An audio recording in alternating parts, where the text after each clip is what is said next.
Rain's Top 12 Best Dramas and Movies, 2003, 2026. From Full House to Bloodhounds 2. From idol to global screen presence, Jung Ji-hoon has built a career that moves with precision and range.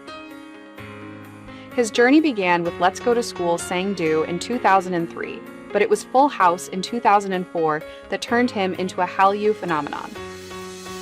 He deepened his emotional range in A Love to Kill, then surprised audiences with the offbeat film I'm a Cyborg, but that's okay. By 2009, Rain stepped onto the global stage with Ninja Assassin, proving his action star potential.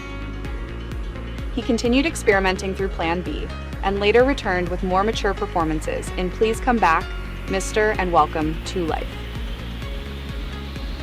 In recent years, he has remained consistent with projects like Ghost Doctor, the high-profile Red Swan, and the anticipated Bloodhounds Season 2 Inches 2026.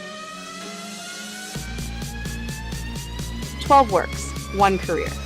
A steady evolution from K-pop icon to enduring actor.